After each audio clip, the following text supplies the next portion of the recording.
decided that I was only going to do them once a month from now on, but I might do them twice a month. I did really miss making them, but I really needed to stop them for a while, and it's helped me immensely. I'm beginning to find my passion for true crime again, and I'm really enjoying listening to podcasts again and stuff like that. And I did miss recording them, so I think it's helping, but I don't want to go back to weekly because I think I'm just going to burn out really quickly again then. So I'm going to try maybe twice a month, but maybe not every month. I think it'll depend on how I feel about it. But I didn't stop them completely. Man, I lost so many subscribers. Like, I was expecting to get some backlash off it, but I lost like 100 subscribers in 3 weeks. Like, it just kept going down. I was like, whoa, people are either really mad or just think that I may not be doing them at all anymore. I don't know. But yeah, I'm back with them now, at least for, twice a month for the time being. So today I want to talk about the Fort Worth Trio. I know it's been covered in ASMR before, like a while ago, but so many ASMR channels are doing true crime these days that there's bound to be some overlap at some point. Plus, True Crime Garage did a podcast on this, I think a couple of months ago, and when I listened to this, it kind of made me, I think it was the case that kind of made me find my passion for true crime again. I find this case so fascinating. There's not even that many details in the case, but the possibilities and the theories and everything are just insane. So, before I start, I just want to say that the guys from True Crime Garage have said that a lot of the information about this case that you find on Reddit and on Web Sleuths is wrong. They love Reddit. For true crime, they use it themselves a lot in their research. But for this particular case, a lot of the information is wrong. So if I say something that you heard differently somewhere or read somewhere, that's probably why. Okay, so let's get started. So this case is about Mary Rachel Trillica, who is 17 and went by her middle name Rachel. Lisa Renee Wilson, who is 14 and went by her middle name Renee. And Julie Ann Mosley, who was 9. Now, the guys from True Crime Garage always refer to her as Julie Ann, but for the sake of fluidity, I'm just going to call her Julie. Now, Rachel was still in high school, but she was married. She got married when she was 16. I just want to get that out of the way because a lot of people focus on that and think it's really weird, but I don't think it's weird. This case took place in 1974 in Texas. Like, I think in the 70s, in Texas, I think it's pretty normal to get married that young. Like, from everything I know about Texas, I know that it's a very religious state, and especially would have been in the 70s. So, I mean, even in Belgium, I think in the 70s, it was normal to get married very young.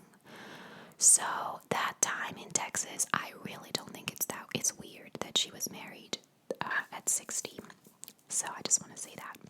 So, on December 23rd, 1974, they set off to the South Seminary Shopping Center together to buy some last-minute Christmas presents, but they never came home.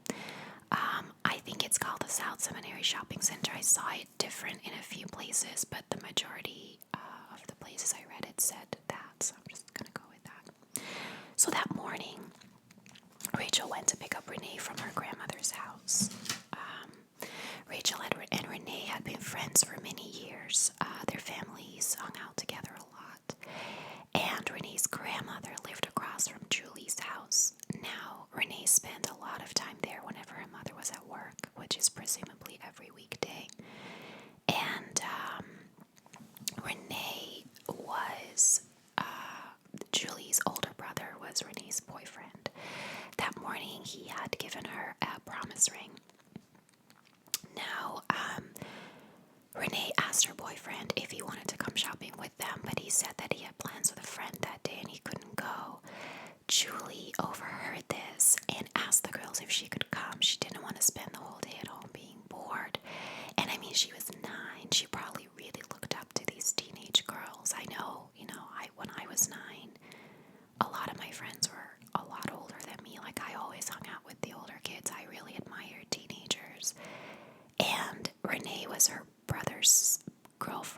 she probably knew Renee quite well and really admired her. Now, Julie's brother has come out a few years later and said that the girls really didn't want Julie to go, and I think this is important later on in the case. But they were too nice to say no. So they said to Julie, ask your mother for permission. Now her mother was notorious for saying no. So the girls just thought, she's going to say no, we're not the bad guys, she can't come. But on that one occasion, her mother said yes. Her mother has said, now, if there's any decision in my life I could turn back, it's that one. Because if I had just said no, my daughter would still be with me. She said, but it was right before Christmas. I wanted to make my daughter happy, so I said she could go, and she trusted these girls. So Julie went with them. Now Renee had told her mother that she needed to be home by 4. She was going to a Christmas party that evening with her boyfriend, and she didn't want to be late for it. She had to get ready. She was adamant to her mother. She said, I have to be home by 4. So right before noon, they set off. They stopped at an Army-Navy store on the way there to pick up some jeans that Rachel had put on layaway. And then they went to the mall and parked on the upper parking level near the Sears store. Now, there's good reason to believe that they made it to the mall. One, of course, is the fact that their car was there. But 2 is that eyewitnesses actually saw them shopping. Renee was wearing a t-shirt that said Sweet Honesty on it. And a lot of people specifically remember seeing Sweet Honesty. Also, some purchases were found in the car, and the car itself was locked. It's not 100% conclusive that what was found in the car were purchases made in the mall. One was definitely the pair of jeans that they picked up on the way there, but there was at least one Christmas present found that was not for the girls, that was bought for someone else. So the assumption is that it was bought in the mall. Now, there's some discrepancies in the reports about the time that the girls were reported missing. So here's what happened. Renee was supposed to be home at 4, but didn't show up. So Renee's mother, I'm guessing maybe she gave her like half an hour. So let's say 4:30, she calls the other moms to see if the girls were there, and they weren't. So her mother, Renee's father, and her younger brother all go to the mall together to look for the girls. Now, as I understand it, they took a few different routes to the mall to see if they could spot the car somewhere along the way, but they didn't. So when they got to the mall, they found the car there. And then they went from store to store, asking them to please make announcements for these girls to get them to come to like the till, I guess.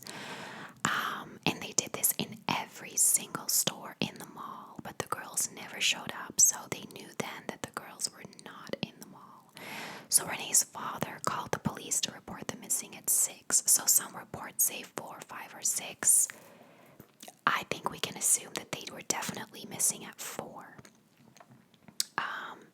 Now, the families have said that police didn't seem to care very much. I'm sure police will say differently, but they said that police never really took it seriously, and Renee's father ended up grabbing a neighbor and spent the entire night on the upper deck of the parking lot watching the car to see if anything would happen with guns. But nothing happened, and a few days later, they ended up taking the car home. I'm guessing that would be Rachel's family because the car belonged to Rachel. Now, police thought they ran away. Families tried to reason with them and said, look, why would they run away and leave their car? You would need a car to run away. Also, why would you go to a mall to spend money and then, like right before you're going to run away? I mean, they didn't have a lot of money. Why would they spend whatever they did have in the mall before they ran away? And here's where I think Julie is important. She wasn't supposed to be there. They didn't want her there. But they were too nice to say no. I think if they were planning to run away, they would have been very adamant and said, no, Julie, you can't come. Like, they would have made sure not to bring her. I mean, you're not going to take a 9-year-old away unwillingly from her family at all. And definitely not right before Christmas. Now, there was a woman who came forward who told 3 different store clerks that she saw several men hustle the 3 girls into a pickup truck. This is obviously a very important lead that police followed up on, but this woman never spoke to police. She spoke to 3 individually, like separated different store clerks told them the same story, which I'm guessing is true because the clerks, like separately, I can't imagine that they would lie about it. Like they all 3 told police the same story from this woman. So I'm guessing that she did actually tell them this. But police made several call outs for this woman to come forward, and she never did. So that lead ended up going nowhere. Another witness said that he saw the girl sitting in a security patrol car. And in 1981, a man came forward and said that he saw a man pushing a girl in a white van. When he approached the man to ask what was going on, the man said that it was a family dispute and to stay out of it. I just want to say this was 7 years later. Like, why do you wait 7 years with something like this? I don't understand it. My best guess is that this guy was reminded of the case, whether he saw it on TV or read it in a newspaper, and remembered one day seeing this happen on the parking lot of that mall.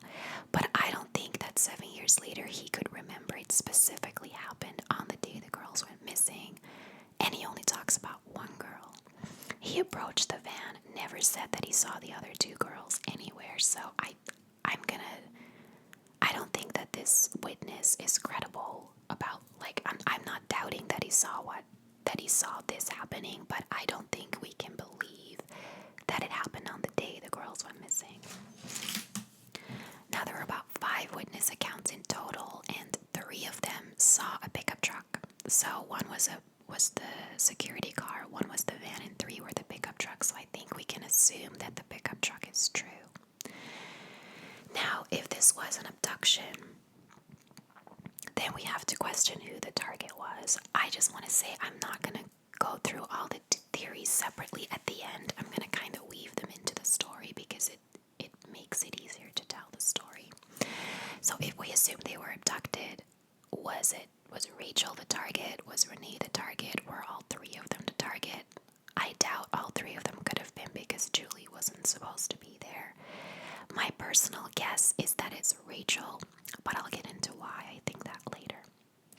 Now, the question is also, were they tricked into going voluntarily? Because all the witnesses said that the girls didn't look like they were being forced to do anything. They looked quite happy, to be honest. Like they seemed to be just chatting to each other, sitting in the pickup truck, or they just didn't seem in distress. They looked quite comfortable. So was it someone they knew, or was it maybe someone who was like, oh, I'm a photographer and I want to, you're really pretty, I want to take some pictures of you and publish them in a magazine, or like a modeling job or something like that, and they went with him? Was it a fake security car, if we believe the girls were spotted there and a security officer pretended they needed to come with him? Did one of the girls steal something and a real security officer saw an opportunity to use that and get them all in the patrol car and take them? I don't know. But the fact that they didn't seem to be in distress, they seemed quite happy, would make me think that whatever was happening, they didn't realize they were being kidnapped. Now, the next day, a letter arrives at Rachel's house, and it was addressed to her husband, Thomas A. Trillica. And Rachel's name was scrawled in the top left corner, indicating that the letter came from Rachel. There are people who say, well, she called her husband Tommy, so clearly this letter wasn't written by Rachel because she addressed him as Thomas. I'm sorry about the background noise. There's an oil truck that's delivering oil somewhere around here, and that can take a while, so I'm just going to continue. So a lot of people think that the fact that his full name was used was weird. But I don't think that, because it was written on the envelope. Like, I have a friend called Lorraine, and I call her Rainy. for the first 5 years of our friendship, I didn't even know that wasn't her name. I didn't know her name was Lorraine. If I would send her a letter, I wouldn't write Rainey on the envelope because the mailman would have no idea who that is. I would write Lorraine in her last name. I think if you're writing a letter to someone, you always put their name on the envelope. Yes, it could be considered weird that she uses middle initial, but again, I don't necessarily find that so weird. I don't think Rachel wrote the letter, but I don't think it's for this particular reason. I think his full name being on the envelope is kind of normal. Now, the letter was written in a childish scrawl, and this is what the letter said. The letter said, "I know I'm going to catch it, but we just had to get away. We're going to Houston. See you in about a week. The car is in the Sears upper lot. Love, Rachel." There's a lot said about this letter. Like, one thing is, for example, that when Rachel signed her name in the letter, it looked like the L at the back of her name was actually written as an E, and someone went over it to make it longer and look like an L. Which makes some people think that maybe Renee wrote it, although I don't know why she would, or that one of the kidnappers wrote it and got the names of the girls confused and went to write Renee and then changed it to Rachel. I don't know. The stamp for the letter had been canceled that morning, which means that either it was sent the night before or the morning of the delivery, basically. Some people think that it must have been written a few days earlier and sent a few days earlier because they didn't think it would get there so fast. But police have said that that's not the case and that it was definitely sent like that night or the morning that it arrived. Now, Tommy doesn't believe that it came from Rachel, but handwriting tests were inconclusive. They couldn't 100% say that it was written by Rachel, and they couldn't 100% say that it wasn't written by Rachel. Now, here is why I think that whoever took them not only was targeting Rachel, but knew Rachel. They knew a lot about her. You can argue that they might have found her address on her driver's license. But she had only been living with him for 6 months, so there's a chance that that wouldn't have changed yet. But even if they found it, they would have also known that she was married and what her husband's name was. She could have told them that, but I find that hard to believe. I can't speak for what it's like to be in that situation and how you would react. But I think that you wouldn't just volunteer, "Oh, I'm married, this is my husband's name, you can send the letter to him." I would just go, like, for example, put his name on the envelope, but put an obvious mistake in it, or send it to your parents or your brother even, and pretend that that's your husband. Just something to kind of throw them off. And plus, even back then, as normal as it might be, I don't think you would have expected a 17-year-old girl to be married. So the fact that they knew she was married, I find that very suspicious, and it makes me think that they knew her, and they knew a lot about her. So at the start of this case, police had a very large pool of suspects, and then 5 years later, they had only 5 suspects, and then another 5 years later, actually in 1981, police came out and said that they believed a group of men had taken the girls. That is some awesome detective work, especially after all the witnesses came forward and said that multiple men took the girls. So it took them until 1981 to come up with that. I actually believe that police thought it was a runaway for quite a few years. So, yeah. So, there's kind of 2 main suspects. I don't think actually necessarily police have these as suspects, but the public has these as suspects. Suspect 1 would be Tommy, Rachel's husband, and suspect 2 would be Deborah, Rachel's older sister. She was 19 years old. Now, Tommy was 21 years old. He had already lost both of his parents, and he was a divorced father of a 2-year-old son. Now, the reason that people suspect them is because Tommy and Deborah used to be in a relationship and were actually engaged before Tommy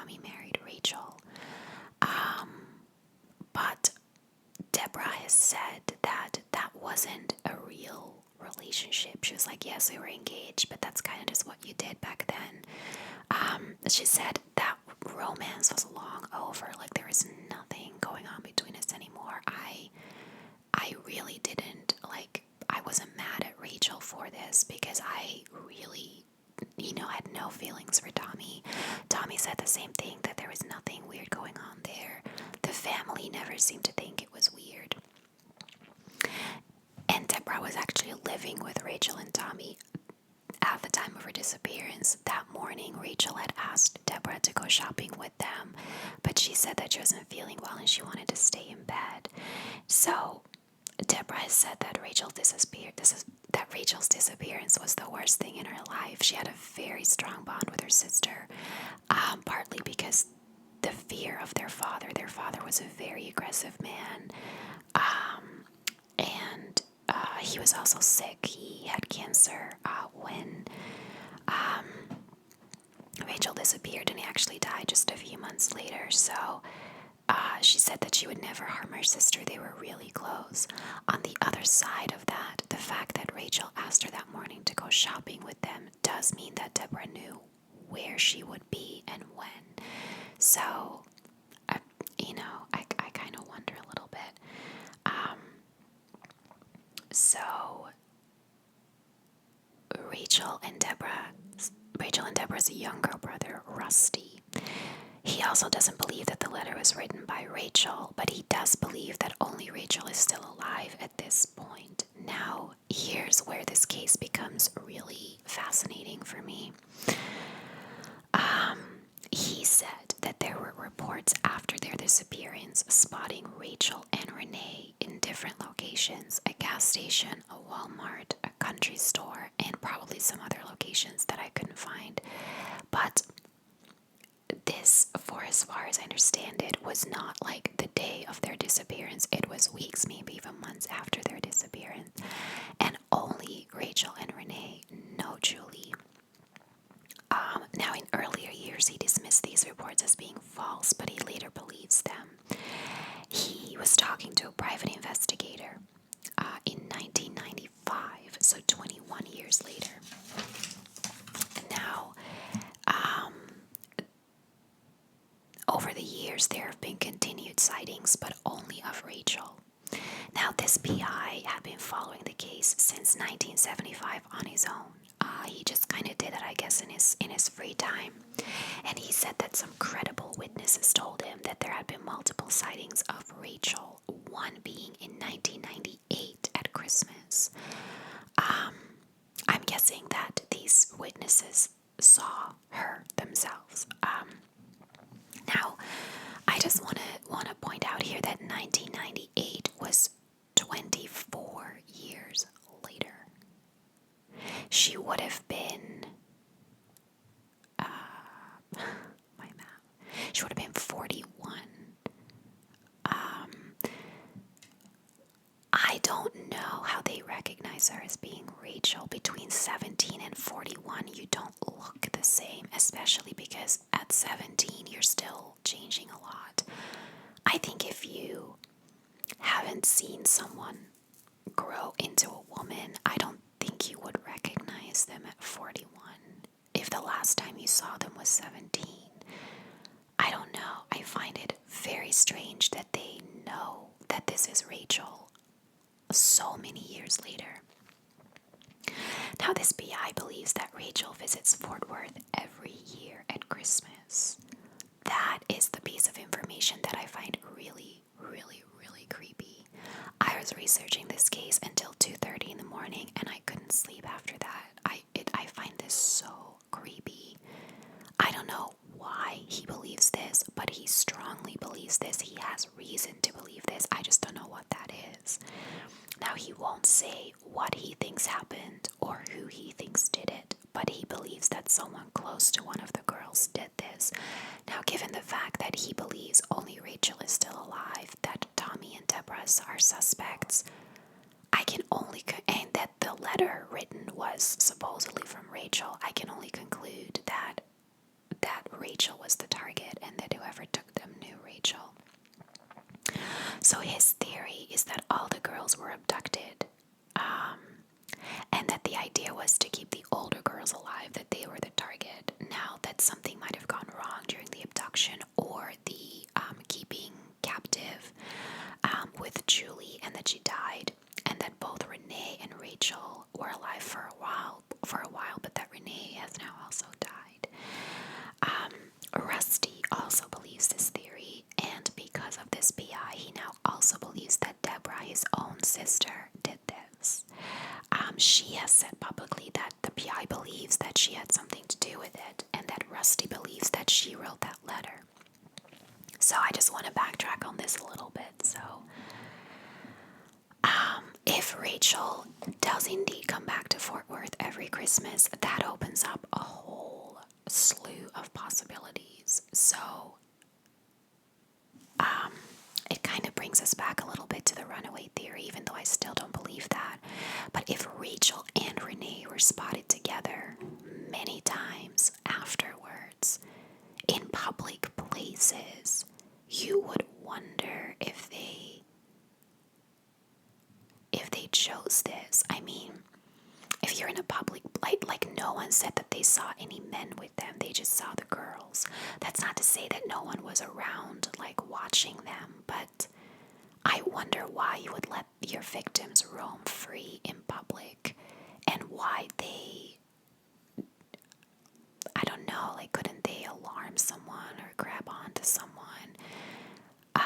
It was a public, like a Walmart, a lot of people around, most likely even security around, although maybe not in the 70s, but couldn't you just grab onto someone, tell them what happened, and then if anyone tries to grab you and take you out of the store, there will be plenty of people around to stop it? I mean, I just find that so weird. And I don't know, like, if she comes back every year, you would think that maybe this was her idea and something went wrong with both Julie and Renee, and she feels too guilty, or she's afraid she's going to get arrested and can't go back home. Or there's some people that say that they believe Rachel orchestrated this to try and sell Renee into human trafficking, and that Julie wasn't part of the plan, but she just happened to be there. I find that really hard to believe for a 17-year-old, plus Renee had been her friend for a long time. But it does again beg the question, what happened to Renee, and why Rachel is the only one that's still being spotted. My personal theory is that the girls were taken by someone that loved Rachel, and that they probably killed Julie and wanted to keep Renee because she was Rachel's best friend, and they wanted Rachel to have someone, and then maybe something went wrong. But I feel like letting her go home every year at Christmas is a sign of affection. I think it's something, I mean, it could be considered torture because she can't go home, but I think it's more kind of like I want to do this for you because I know that you miss it. Maybe it's even a reward for bad behavior. I mean, there are cases where abductors let their victims go home and spend time with their family. I don't know how that happens. I don't know how they make sure that the victims don't tell, like, who took them. But there is a lot of brainwashing in abductions too. So there are cases like that. I don't think it's implausible that they let Rachel go home every year as either a reward for good behavior all year, or just as an act of love. And I kind of hope in a sense that that's true, because that means she would have been treated well. But I don't know, I just find that a really creepy thought. I also therefore don't think Deborah would have done this, because if this is in fact true, like, Deborah would have done it out of revenge or hate. She wouldn't, like, do it out of love and then let her come back every year. There are people who say that Tommy and Deborah got married and had a kid, and that was, like, the perfect motive to get rid of Rachel, but that wasn't true. Tommy moved away, but not, like, super far. He's still in Texas. He moved, like, a little bit out of Fort Worth, I believe, and he did get married and he did have kids, but it never looked suspicious that he moved away. He had a bad relationship with the family after Rachel went missing, and he just,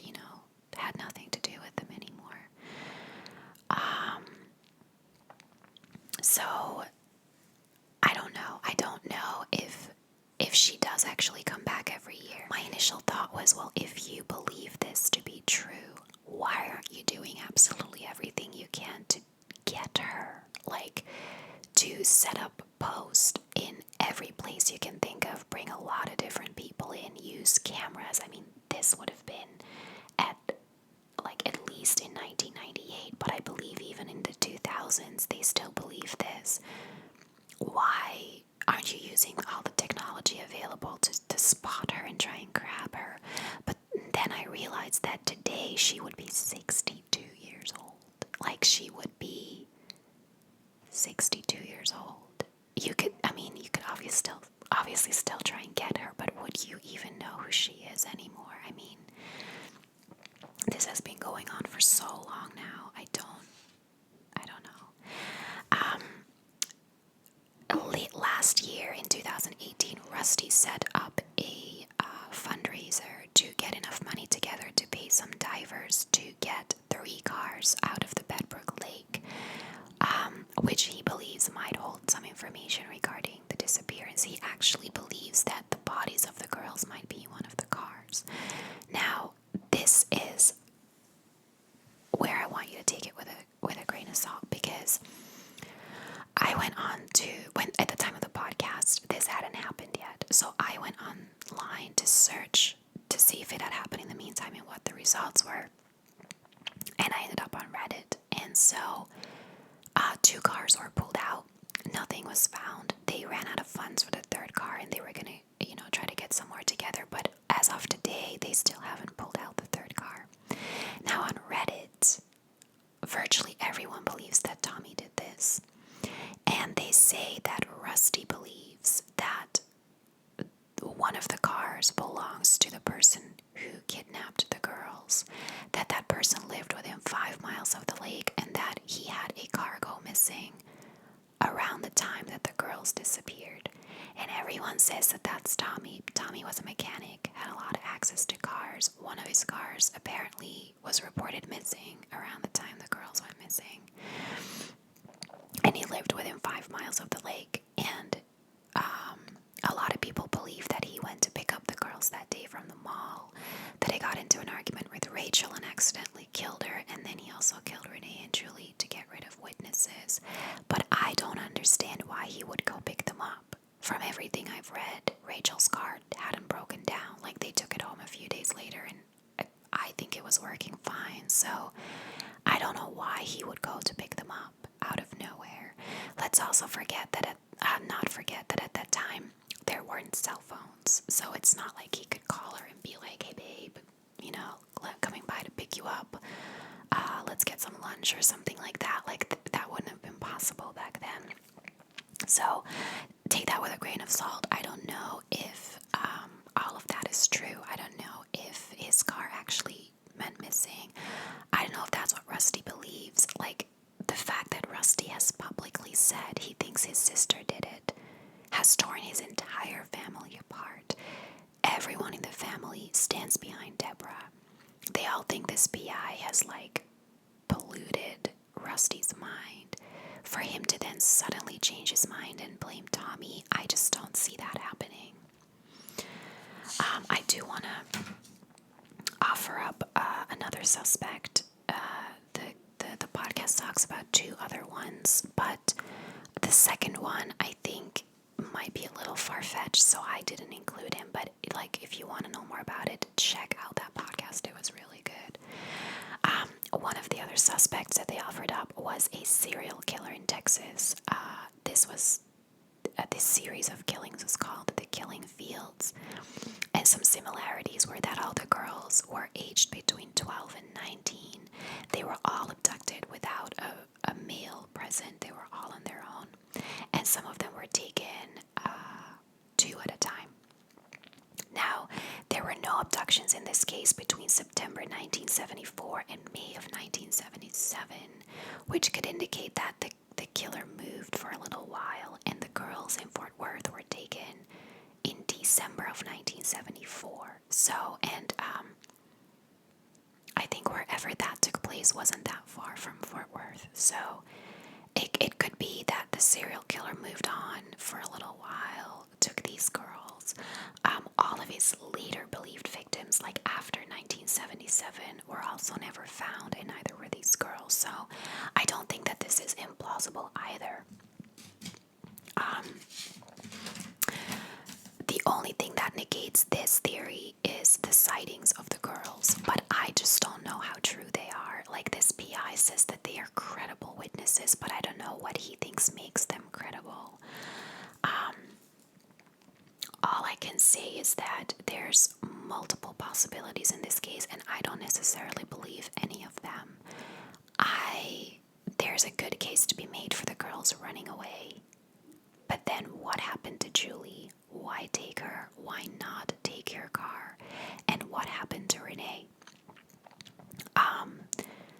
Rachel selling Renee into human trafficking. I find that so incredibly far-fetched. She was 17 and it was the 70s. Not saying that didn't happen in the 70s, but I just don't know how you get involved with something like that back then if you're only 17. And then the abduction is something I believe more, but like, why were only Renee and Rachel spotted so many times later? Why were they spotted in a public place? Like, why just let them roam free? And why didn't they run? And if this is true, why does Rachel come back to Fort Worth every year at Christmas? That creeps me out so much. I can't even. That thought alone, I just don't know. I find this case creepy. I think if Deborah had done something, it wouldn't necessarily be to get back together with Tommy, but I can understand that maybe she was mad at Rachel for taking Tommy even though she said she wasn't. Maybe she had some inner rage and she just decided to get rid of her as some sort of revenge. But that then wouldn't explain why she's been cited at Christmas every year. I don't understand the brother. I think if you're going to believe that Deborah did it, I think you should believe that Rachel is dead. If you're also going to believe that Rachel is still alive, then I don't know how you can think that your sister did it. I don't know.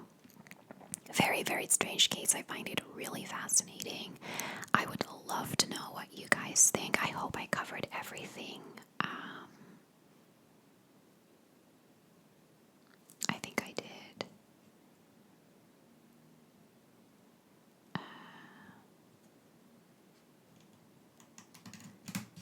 Yeah, I think that's it. So thank you as always for watching.